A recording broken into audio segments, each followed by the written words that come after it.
It's a hard life when your dad's name rings in the headlines for the wrong reasons. And right now, Lil Durk's son, Zayden Banks, is stepping up to clear the air. While his father facing fresh legal trouble, 11-year-old Zayden jumped on social media to defend his dad's name, laying it out like a seasoned PR pro. Now, I'm gonna be honest with you. I don't think he wrote this himself, but this is what the post said. I want to take a moment to stand up for my dad, Durk Banks. He has always dedicated his life to uplifting others and giving back to our community through his nonprofit organization, Neighborhood Heroes. Beyond that, he is a great father who has always supported and loved our family unconditionally. It's a touching message, one that lays bare the split between the man Durk family knows and the persona the public sees. On one side, Durk is celebrated for his music and his efforts to lift up his community. On the other, his lyrics flirt with the raw truth of street violence, leaving people wondering where the music ends and the man begins. You see, Zayden's heartfelt post continued. Right now, he is facing challenges, but I want to affirm that he has not been convicted of any charges and remains innocent until proven otherwise. During the difficult time, I ask for your support for him and all the good he continues to do. I would also like to extend my heartfelt thanks to the mayor for standing with my dad. His speech was well said and truly reflects the community support for those who strive to make a positive impact. Thank you, everyone. Man, I tell you, if Zayden wrote this, then that boy reading on a 15th grade reading level, I'm trying to tell you. Now, that's a lot for a kid to carry. But Zayden's words offer a powerful glimpse into the emotional toll that legal battles take, not just on the accused, but on the children. It's a story Durk himself knows all too well. His father, Dante Banks Sr., was locked up for most of Durk's childhood, leaving young Durk to navigate life without a dad. And now his dad facing his own legal troubles, Zayden and his siblings might be forced to walk that same lonely road, staring down the possibility of growing up without a father, just like Durk did. And that's where things get deep. See, Durk has worked hard to break the cycle. When his dad came home, Durk found himself turning to faith, growing closer to Allah and vowing to be a different kind of father. But life has a funny way of repeating itself. And now Durk's action might leave his kids in the same place he fought so hard to escape. Zayden's post puts a spotlight on the tightrope Durk walks every day. To his family and community, he's a man trying to uplift those around him through projects like Neighborhood Heroes. But in the streets and in his music, he's telling stories soaked in violence and survival. For his kids, especially Zayden, the challenge is trying to reconcile the two sides. Is their father the hero or the villain? The answer, as always, isn't that simple. At the heart of Zayden's post isn't just a defense of his father, it's a cry for understanding. It's a reminder that public perception doesn't always capture the full picture. But here's the kicker. Whether Durk can break free from the same cycle that swallowed his father's remains to be seen. One thing is certain though, his kids are already feeling the weight of it all, standing at the messy crossroads of loyalty, legacy, and public judgment. And if the legal battle doesn't shake out in Durk's favor, it's not just him who pays the price. It's his kids. Because in the end, no one escapes the shadow of an absent father. Not even a kid with the name as big as Lil Durk's. Let's talk about it. Big Just Lil Flair. It's him. What up, YouTube? It's the Top G. And if you're not subscribed to the Laugh Flair Lounge, then you better tap in now. Hey, yo, what the fuck? Get up! Hey, man. I want every street nigga, gangster, mafia man, rapper, wannabe gangster, everybody that's involved in the streets, wants to look like they're involved in the streets, you know, that praises the streets. I want y'all to look at this in a vacuum. I want all of y'all to look at this situation and ask yourself, is this the situation that you want to ultimately be in? Stop thinking that you can't be in it, because you can. Lil Durk's kid, 11-year-old Zayden, right? Y'all just saw it. He just put up a post saying, man, my dad is a good person. Please stop listening to the internet, which is probably being told to him, also from the parents, things of that nature. But what he doesn't know and what he probably doesn't realize is that ultimately, man, this is the picture that your dad painted. This is what he wanted the world to think that he was.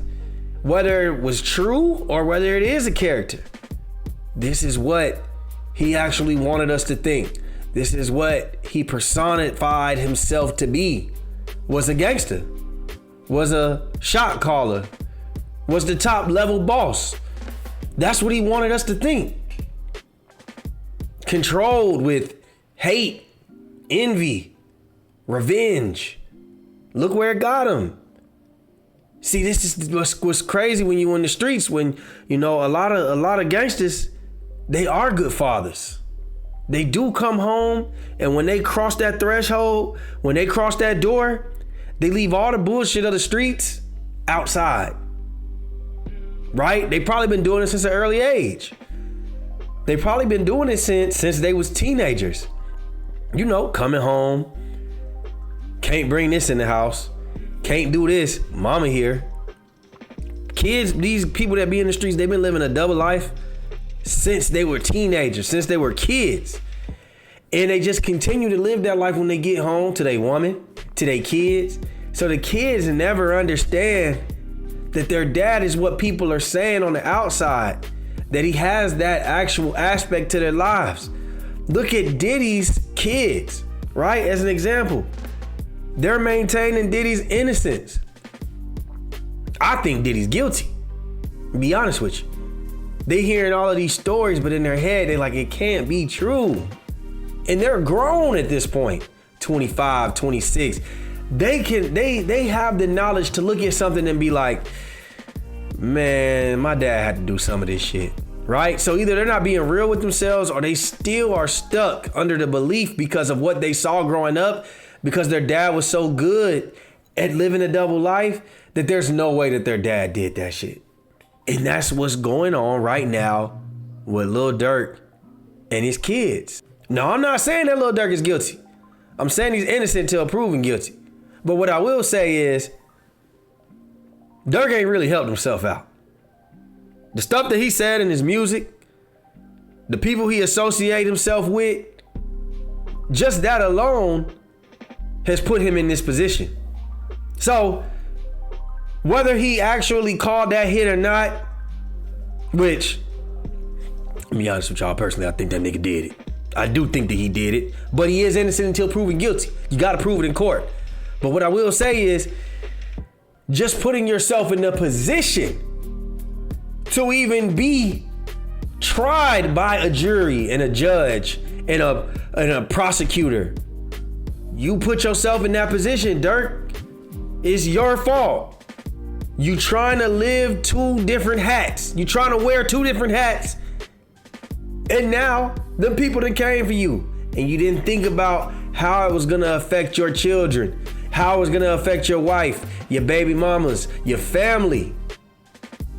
And now look where we at. You see, it's crazy, man. A lot of people feel like, oh, I broke the generational curse because I got my family out the hood, I'm rich, and now we live a lavish lifestyle. I'm a millionaire. We good. Yeah, we done made it. I'm good. That's how Durk probably was feeling. But no, you didn't break the generational curse because you couldn't leave the streets alone. You're a multi-millionaire that still involved himself in street business, right? Chief Keef. Nah, I ain't gonna say him because I don't know how good he take care of his kids. But you see all these other celebrities, you see some celebrities who totally leave the streets alone, right? 50 Cent to be exact. No, he's not really good father either. God damn, who is the good fathers in rap? God damn, I'm gonna just say this, man. There are people who actually leave the streets alone.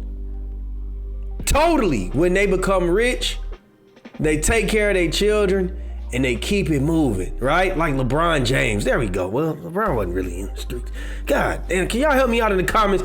Give me somebody who was in the streets and who broke their generational curse and became a good father and just had their head laying low when they got their M's. Cause I'm out here struggling. God damn. We need more. And I ain't a thing towards LeBron, but we need better people in our community. Now look, what I will say is this. Lil Durk, you had your opportunity to break the generational curse and you didn't. And now, even with the money that you have endured, the money that you got, you still have put your kids, all 7 of them, in the same position that you were in when you was in the trenches of Inglewood, living on Lamron. It's the same shit, besides the violence. And who knows, in 5-6 years, where them kids gonna be? How much money do you plan on accumulating while you're in jail?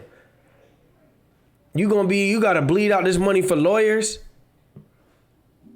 It's not looking good for you?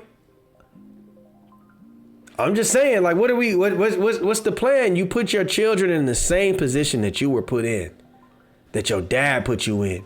Your dad was a famous drug dealer in the community, and they said that he had like millions of dollars. He was throwing money out the window or drugs out the window or something in a high-speed police chase when he got caught. So at some point, your dad could have stopped doing what he was doing and just focused on family, retiring. He didn't. You lost your brother to the streets. You lost your daddy to the streets. But yet, the streets still had you on lock. And to Zayden, when it comes down to Zayden, man, it's just a sad story, man, because I just don't know if he really knows or understands at 11 years old the magnitude of what the trouble that his dad is in, the history of his dad. Literally, he was being born while his dad was coming to the rap scene at 11 years old. So I'm not sure if he really knows that his dad may very well be a gangster, a monster, a bad person when it comes to the streets. I'm not saying he is, but he could be that. Because at home, he treats you like a champion. He takes you out to see things that most kids your age don't get to see. You know, he's probably a very good father, especially when he can be home. That's what it appears to be to me. But as he gets older, he's gonna realize that everybody has different layers and different lives and different, complexities to themselves. And once he understands that, and when he sees some of the things that his dad has done or claims to have done, when he sees it in the streets, it's gonna go 2 ways. Either his son is gonna see it and wanna be that, or his son is gonna wanna have nothing to do with his dad because he feels like his dad is a monster. And how could he do that? He's gonna feel like his whole childhood was fake. And his dad was nothing that he appeared to be when he came home. Not realizing that his dad could have been both. That's how dark the streets get. That's what it turns you into. It ruins families. It ruins everything. So y'all let me know what y'all think down below, man. Hey, man, I appreciate y'all. All the videos been going up.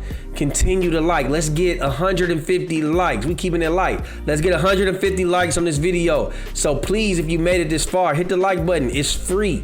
It's just support. That's all it is. If you enjoyed the listening, the read, the narration, it takes time for me to make these videos. Let's hit the like button.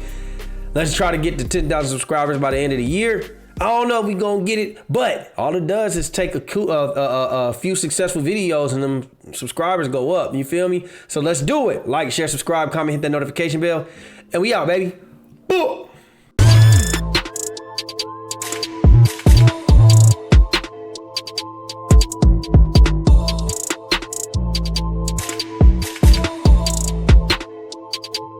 Big Just LaFleur. It's him.